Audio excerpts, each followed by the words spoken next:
Hurricanes and the Ideology of Climate Change. I mean, come on. That title alone makes you want to grab a notebook, right?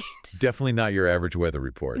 Blending meteorology with history, sociology really gets you thinking. Right. And the stuff you sent over, really fascinating. Okay, so listeners, today we're diving deep into how we see hurricanes, going way beyond wind speed and all that. Absolutely.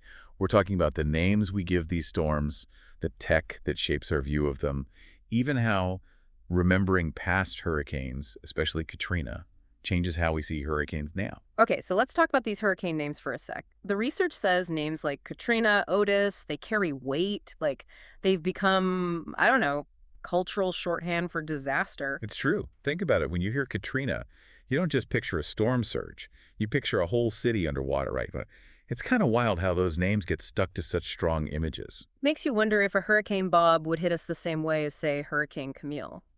Do you think the name really changes how we react? Really interesting question, and the research actually touches on that. But before we go too far down that road, got to establish something the paper points out early on.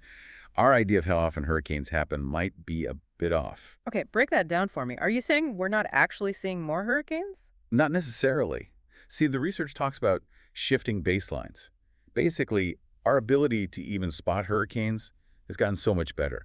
Satellites, radar, all that tech means we're seeing storms we might have completely missed a century ago. So, like, what we think is a sudden jump in hurricanes could just be better tech showing us what was always there. Like, we're just now seeing the full picture. Exactly, and that's important because we often compare today's data to old records that are probably incomplete. Makes you wonder if how we see other historical events might be skewed too because of limited data. Food for thought, right?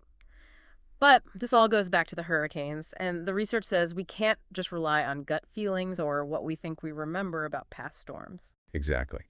And that brings us to, well, it's a really interesting concept from the research. The ideology of climate change. Okay, that sounds kind of heavy. Break it down for us. Okay, so ideology of climate change. Not talking politics here, right? No, not about left versus right or being pro or against climate change. It's way more nuanced than that. More nuanced, okay. Yeah. The research uses ideology to talk about how, like, all these social, political, even economic forces, they shape how we think about climate change, the whole framework, not just like individual opinions. So it's like how we talk about it, the solutions we focus on, even who gets blamed after a disaster, that's all part of this ideology. You got it.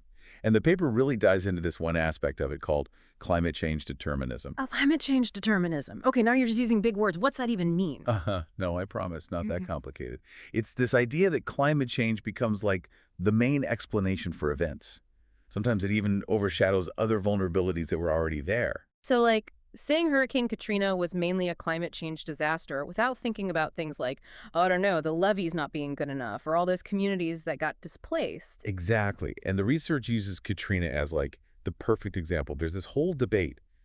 Was it an engineering failure, a social justice issue, or a climate change event?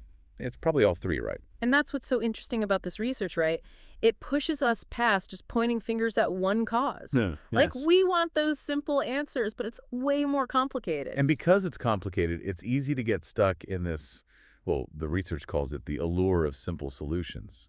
They even critique Al Gore's An Inconvenient Truth for this. Really? An inconvenient truth. That's wild. What's the critique? The research argues that focusing on individual actions, like changing your light bulbs, driving less, it can actually distract from the bigger systemic changes that are needed. So it's not that individual choices don't matter, but they're just one piece of a much bigger puzzle. Right, exactly. It's like we've all probably been there, right? Thinking, okay, if I just recycle more, that'll fix it.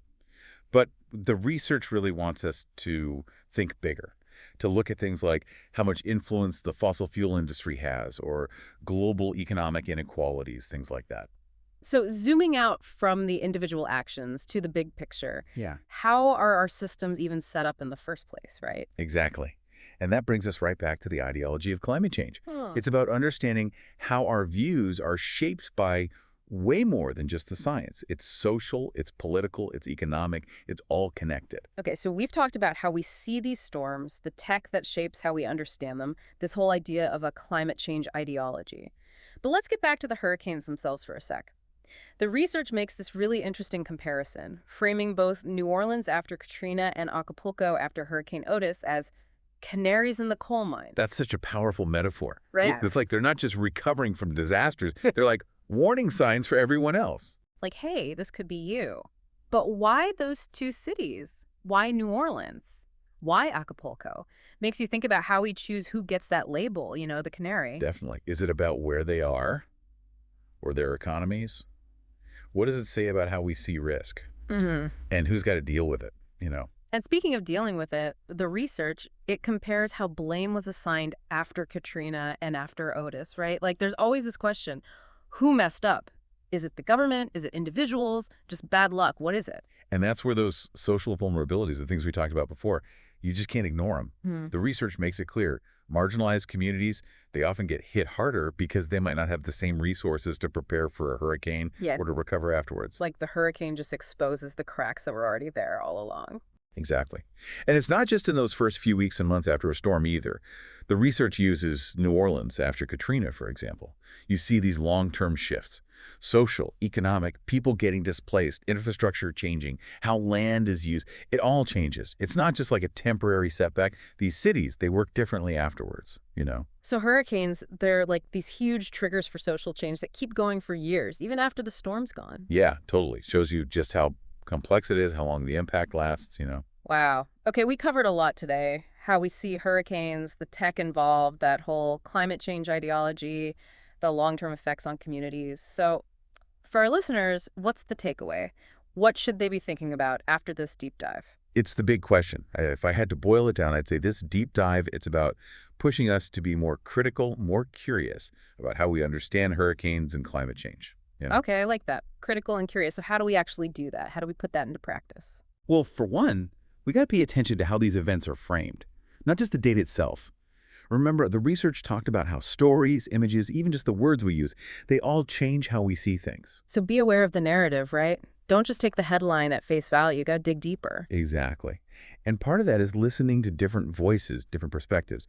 The research really emphasized hearing from the people who are most affected, especially those marginalized communities. They often feel the impact of these hurricanes way more intensely. It's like that saying, right? There's my truth, your truth, and then there's the truth. We got to see these events from all sides to even come close to the real truth. 100%. And maybe, just maybe, if we make the narrative more complex, if we move past those easy answers, those simple solutions, then we could start having better conversations, more nuanced conversations about how to build a better future, a future that's more resilient, more just for everyone. That's a powerful thought to end on. This deep dive, it's given us a whole new way to think about hurricanes. It's not just about the storm itself, it's about how we see it, our social systems, how we think about responsibility. Definitely going to be thinking about this one for a while. Me too. And the most important thing is that we keep asking these questions, keep learning, keep the conversation going. Absolutely. Well, listeners, that's a wrap on this deep dive. Until next time, keep exploring, keep questioning, and as always, thanks for diving in with us.